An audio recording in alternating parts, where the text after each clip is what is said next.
She looked me dead in the eye and said, "Your reservation is basically a suggestion. We needed the table more than you did." And the wild part? She genuinely believed that.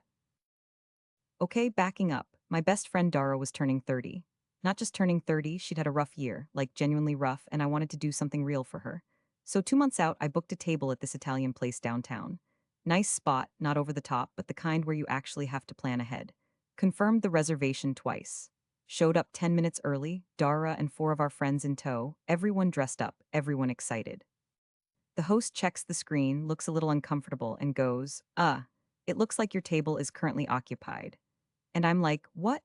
She points across the room, and there's a woman I've never seen in my life sitting at a table for six with her family, menus already open, bread basket already half gone. So I ask the host to clarify. And that's when the woman, I'll call her Linda, looks up, clocks me, and waves me over like she's doing me a favor. Linda is already settled in. Kids coloring on paper placemats, husband scrolling his phone, wine poured.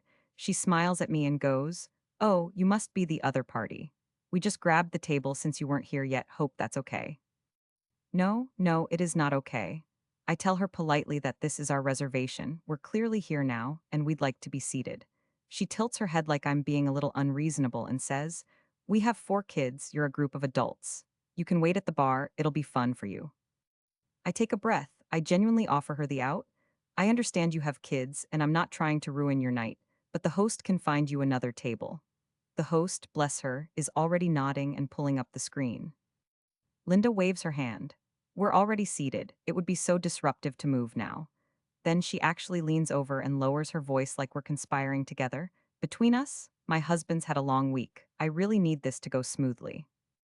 And I stare at her, because I need this to go smoothly too, for my best friend's birthday, that I planned 2 months ago. So I try one more time. I say, I have the confirmation on my phone, the reservation is under my name, and we've been waiting for this for weeks. Please just let the staff help you find another table. Completely calm, completely reasonable. She picks up her wine glass, takes a slow sip, and goes, "You seem like a flexible person. I'm sure you'll figure it out."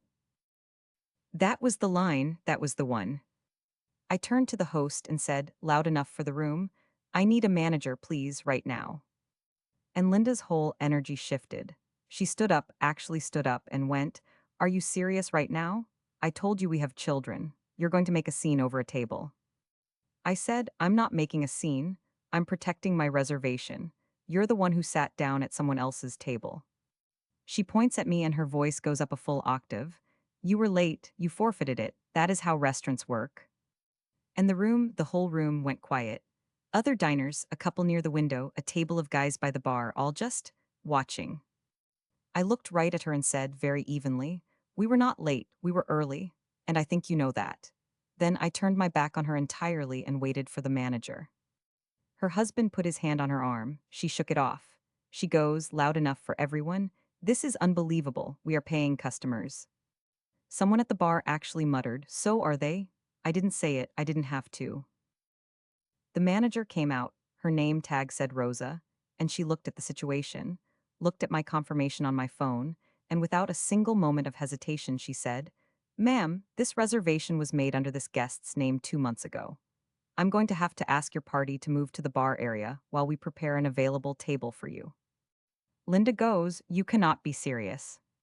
Rosa goes, "I am completely serious. I'm sorry for the inconvenience, but this table belongs to this party tonight." And then, this is the part I keep replaying. Linda's husband closed his menu, looked at her, and said quietly, "Babe, come on." And he just started gathering the kids' crayons. No argument, like he'd been waiting for someone to say it. Linda stood there for a second, completely deflated, the whole dining room still watching, and she had nothing left. She picked up her purse and walked toward the bar without another word. Rosa personally walked us to our table, apologized twice, and comped our desserts. Dora cried happy tears because we finally sat down and it was her night again. Was the way I handled it perfect? Probably not. When I turned my back on Linda mid-sentence, that wasn't exactly gracious. Some people at that table probably thought I was cold. Maybe I was.